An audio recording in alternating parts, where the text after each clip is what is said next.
These men in suits were making their presentation about, yes, they could build their plant and they would bring this magnesium oxide down from the mountains, and isn't it lovely, all of the nice fill that we'd put in, they could put houses on it, and oh yes. And then the tribal chairman was Vern Lane, and he said, there's a man here who wants to talk to us about fish.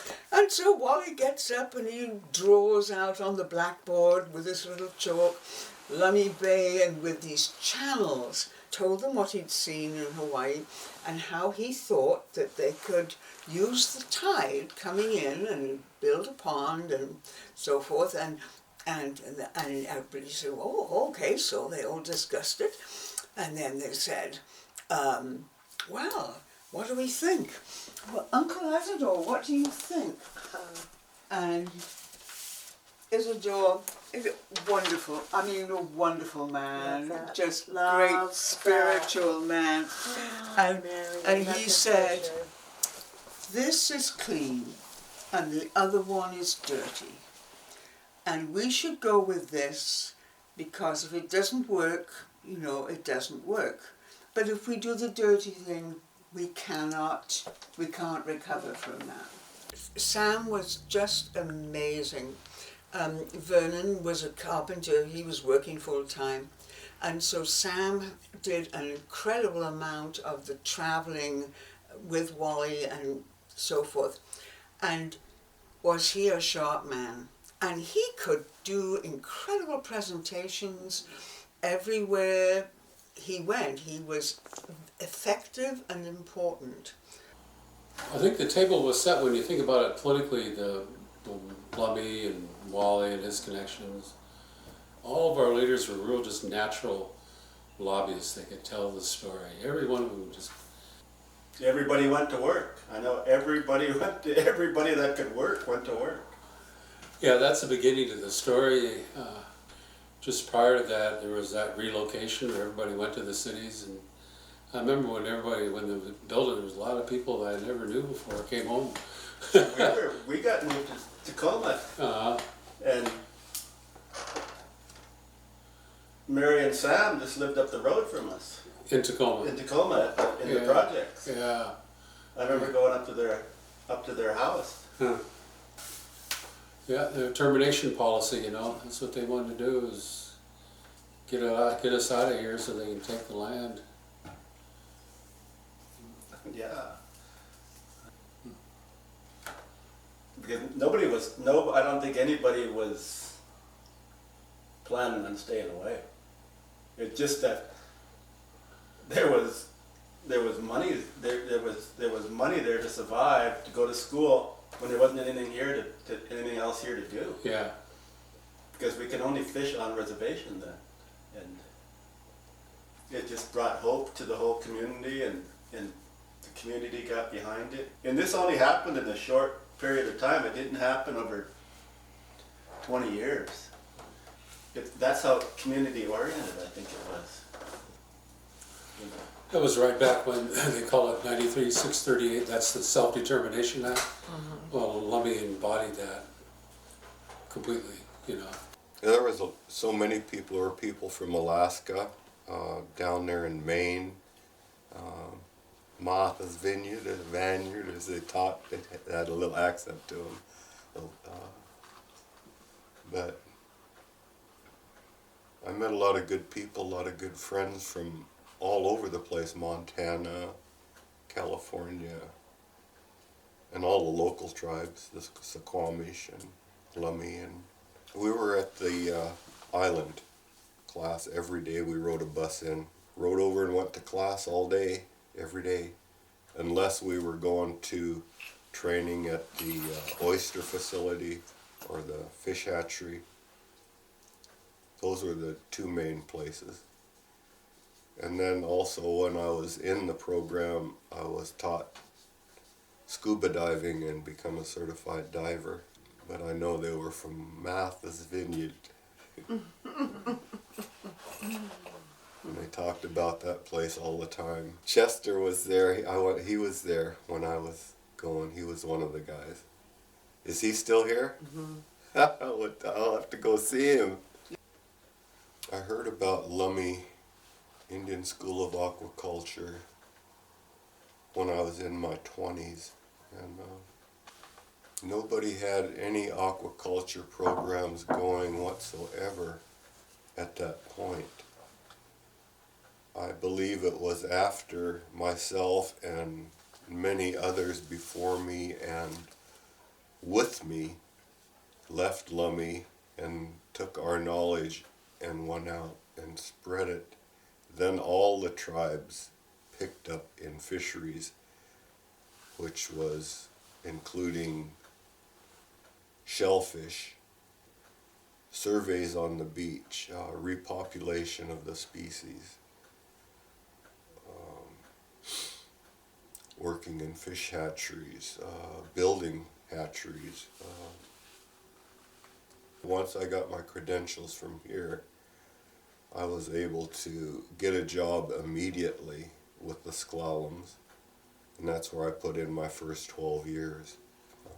So it gave me and many others in my era the ability to go out and help our people, our tribes, and other tribes, not just our people, but wherever we worked, we had something to offer and produce, and it worked out well.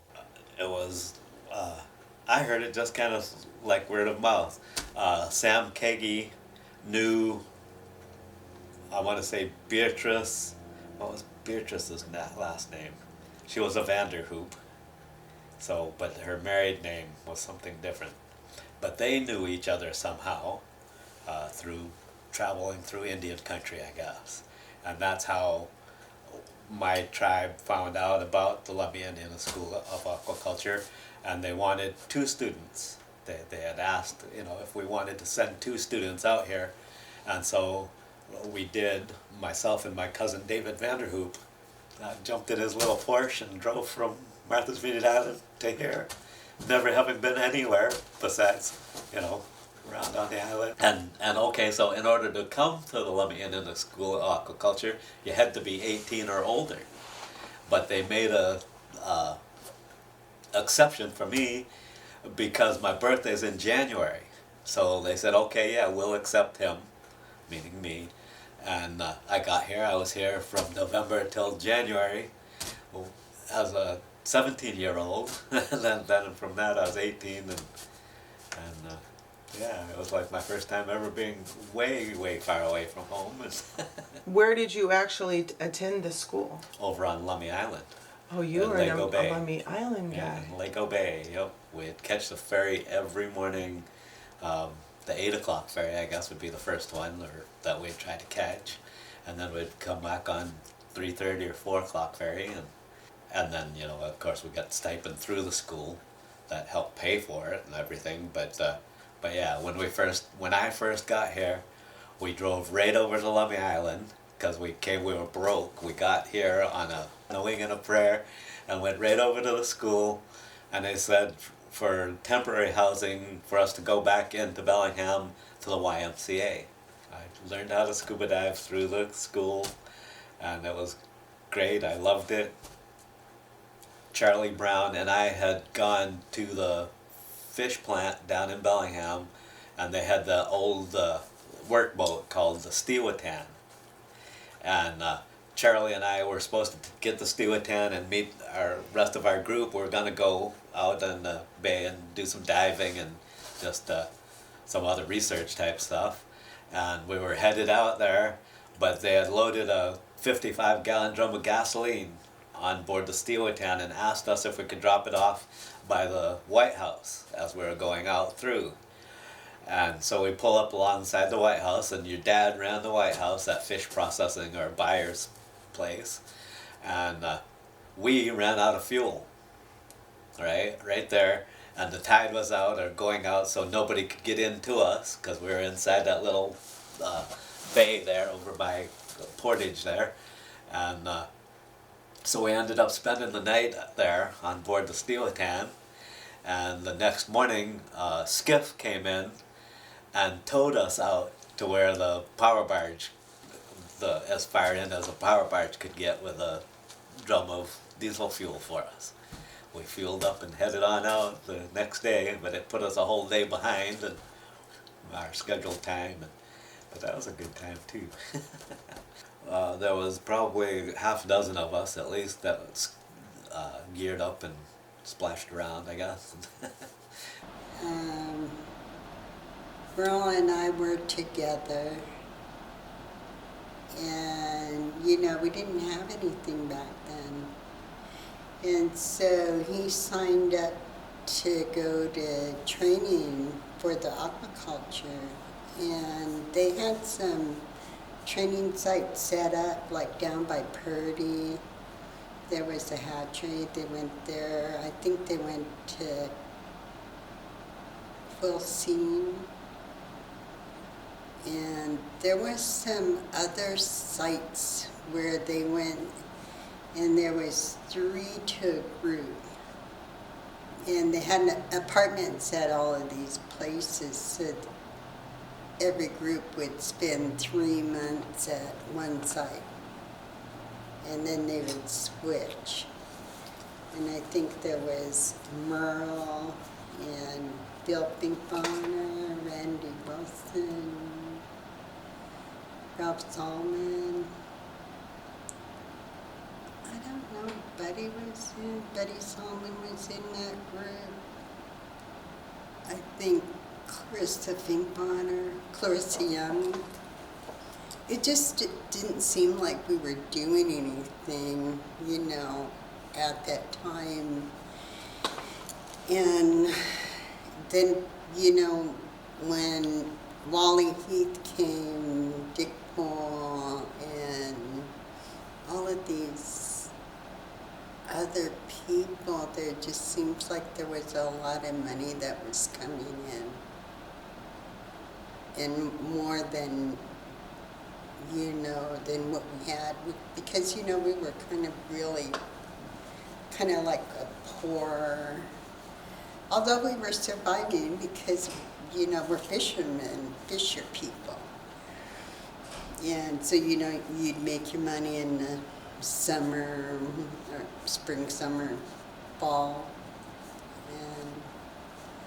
But then, you know, it's kind of lean during the winter months. So, you know, and there was people that, you know, that were just making it.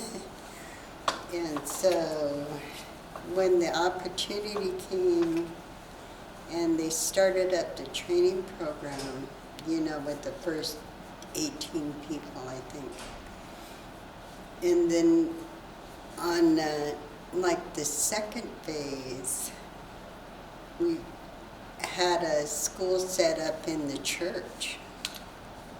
And we had like, I think we had 110 students all went to school for 9 months, learning about biology, and they were building a dike, and we'd have little projects going on the side down there. And you know, the first phase was right where the fish hatchery is now, where they had built circular ponds, and they had a dirt pond, and there was fish down there. And so like the students would go down, you know, feed fish once in a while down there and learn how to do water tests, and we did plankton tows, and, you know, to see what was in the water. You know, people completed their first year, and people who wanted to go a second year signed up. It was just kind of like a continuation of the first year. 70, 71. And then the second year, you know, like we went a regular school year, 9 months. So 71 to 72. So in 72 we graduated second year students. And people start getting jobs then, working in oysters, working in an oyster hatchery, working outside oysters, working up at Skookum. You know, because during phase 2, the college was, you know, they were discussing about setting up a college about that time, and people were working on it. Willie Jones, I think, worked on it quite a bit. But, you know, after everybody graduated from the second class, well, it was actually the third group, and they were starting up the Lummi Indian School of Aquaculture. And I actually traveled around to different states and recruiting students because we were opening it up to other Indian tribes. Wow, that would have been fun. Like we started out in Reno,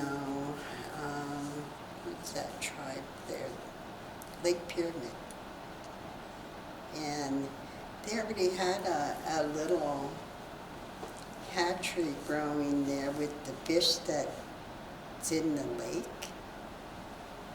And so we actually got a couple of students recruited from that tribe. And I can't remember all the other tribes that we went to and was presenting our program. Elvin and Jeanette were traveling at the same time, and we met in New Mexico and met with people down there, and then we flew home from there. But we were recruiting students for like a couple of weeks. And they came out and, you know, lived out here and went to school over at Lummi Island. I was actually a teacher's aide out there for close to a year. And we would do water quality projects, doing tests and stuff like that in different areas. Rosalie Scott and I were part of the water quality lab that we had set up. So. But then they had. Who was your instructor? Who were you assisting? Do you remember? Was it? I can't remember his name. His first name was Paul. And I can't remember his last name. Was he Asian? Or was he from Hawaii? No, you're talking about Royden Nakamura. He was the one that was our instructor for, you know, the first two. You know, the ones where we started in the church and then we moved to the Head Start basement. Right. And so he was our instructor.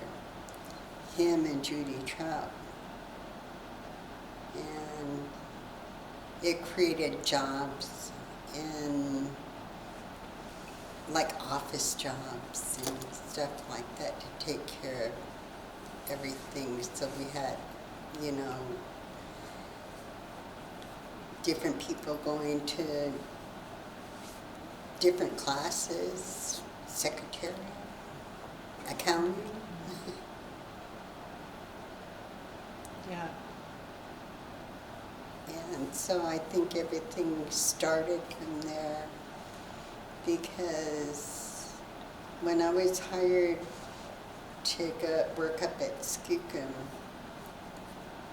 Alta Fair and Juanita Jefferson had a little tiny trailer across from the church was the personnel office. And so everybody would go there looking for a job. And it was just a funny little trailer. When we went to school, we had people from 17, 18, up to 75, going to school. I mean, we had grandparents going to school. I was going to school with my mom. So that was one really neat thing too. It was, you know, we had our elders going to school with us. And I was like 18, 19. It's been 48 years. April 1st, it was 48 years. There was Merle and I, we graduated in '68 of high school. So we were just coming out of high school. And I think Randy Wilson and Buddy Solomon, I think they were that first group, and I can't remember, I thought there was 3 or 4 of them, but those are 2 of the main ones I remember. And they must have started about in '69 or so, late '68, early '69, because I think our group started in about '70, culture group there. And I think it was a 1.5 year course there. We did training out there, I think it was at the daycare, down below the daycare. I think there was some training center down there. We were at Western for a while. And then after about 6 months of training, they had about 4 or 6 different sites that we broke up in groups and went. Some were doing scientific end of it, and I think that was Clarissa, Betty Jefferson, Margaret Davis. I think it was one of the kind of 3 that were into the scientific parts of it. And then the rest of us, we went to different training sites. Quilcing was one of the sites, it was a fish hatchery. That was one of our training sites. I think we were about 6 weeks to 2 months at different training sites. Then there was Purdy, which was an oyster facility out on the peninsula, was another training site. We transferred around after, I think, 6 weeks or a couple months. And then there was Brown Bear, which was a kind of research vessel down there in Manchester, was another training site. And then Was that for diving or? no, that was just breeding crossing different fish and stuff like that, and it's mainly fisheries, fish related.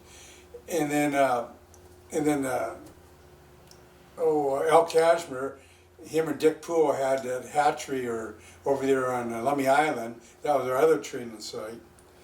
So I think there's 4 or 5 training sites: Quilcene, Purdy, Brown Bear, and Lummi Island. Yeah, it must have been 4 sites I can remember that we had did our training at. Then after that, we graduated.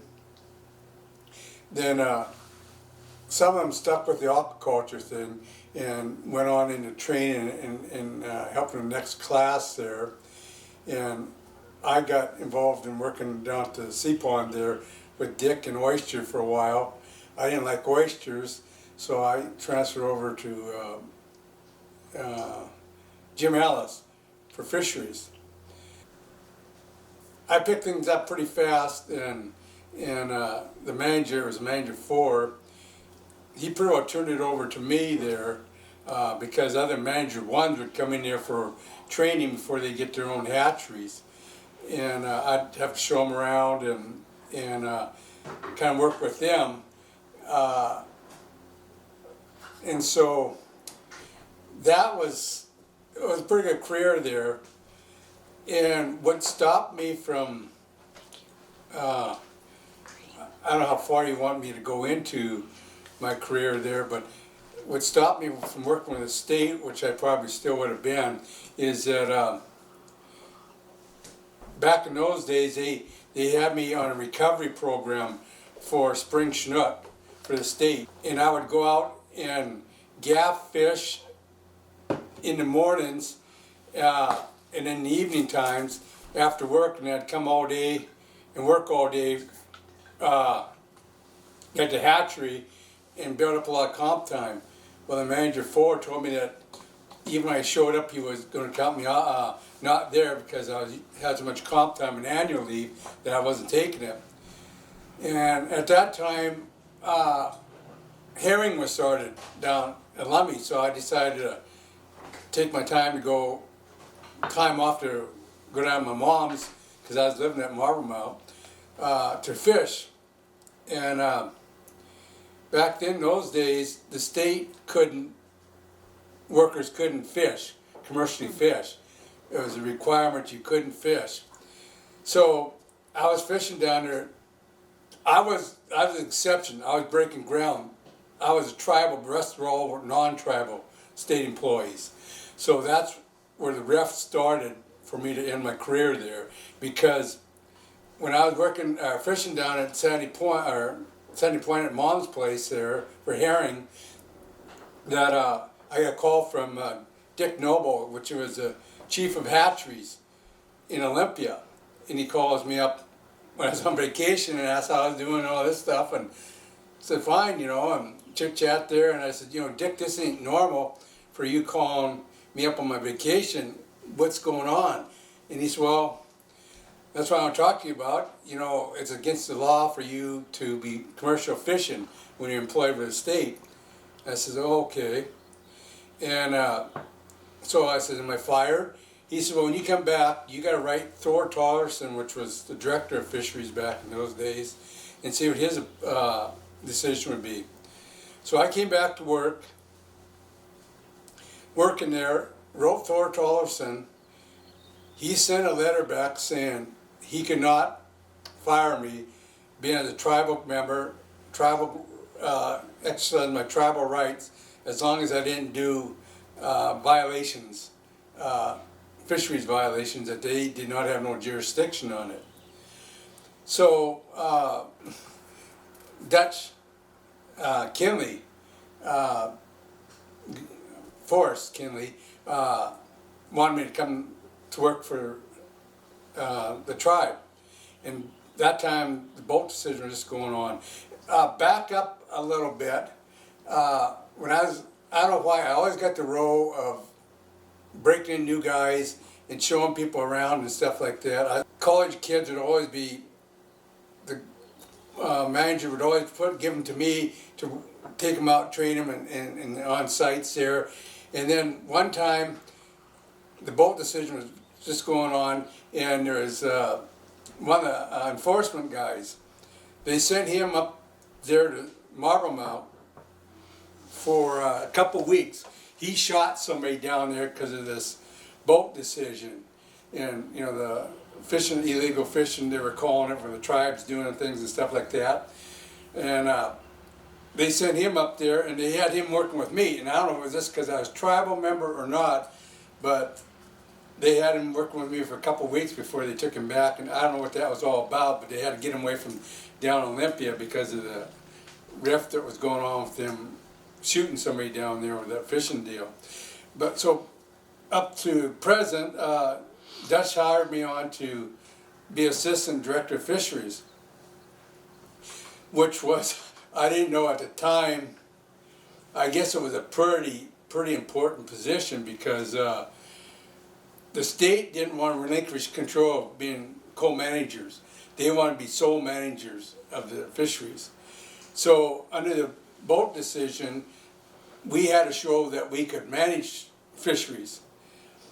And so it was, and that was it fell on me, because Dutch was always in courts and stuff like that, and he'd call me up, tell me what we had to do and stuff like that.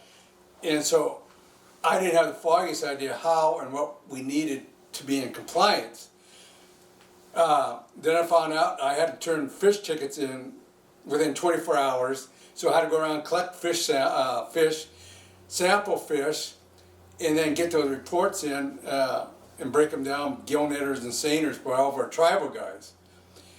And if that didn't work, they could use that for excuse that the tribes can't handle being there. So, and then everything else, and we'd have to make our own regulations.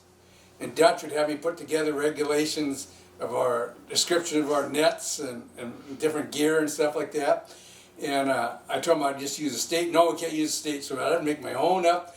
And I had to cut put together regulation. We opened, and then they would, court would tell them we had to close, so I'd have to call meetings with the fishermen, close it, and that was pretty hard because the tribal people didn't want to get closed. And so politics was pretty hard. I think I worked there about a year and a half with the tribe. I'd be, it was pretty well one-man show back then, being all the political stuff I had to keep up with, but I also had to monitor things, and back then we had to monitor the herring and calculate the biomass before we could open the season.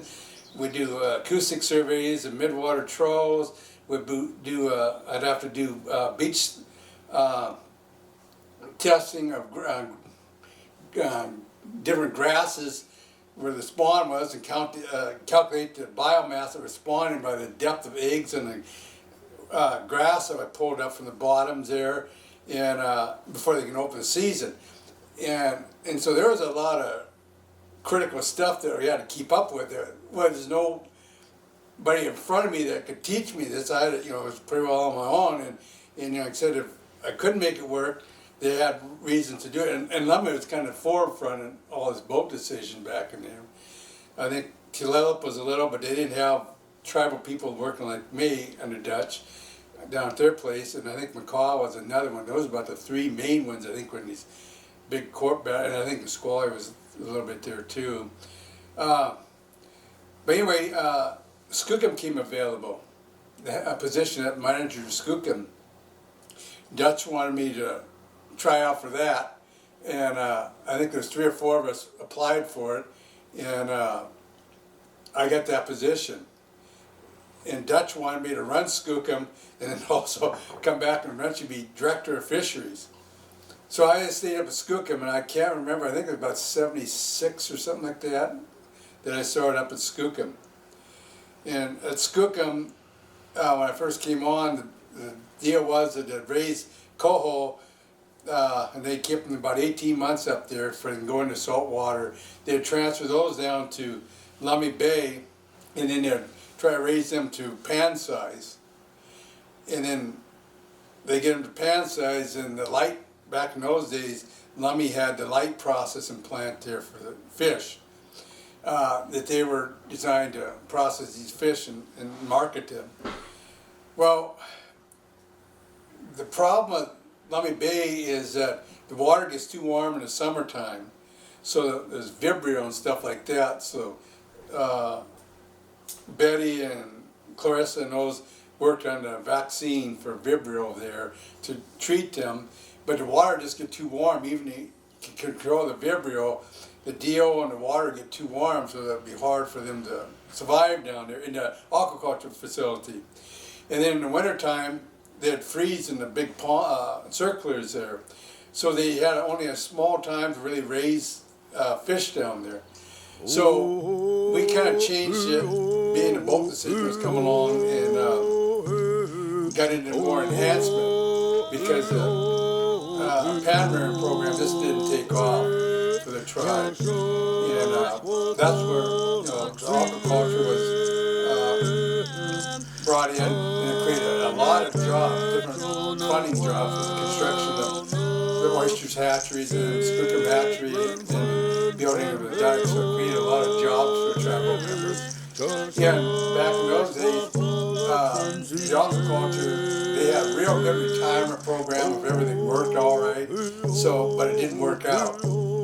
So anyway, we got into regular enhancing of the fish there, letting them go to the sea for the boat decision for tribal members to harvest them, and that's where it's at today.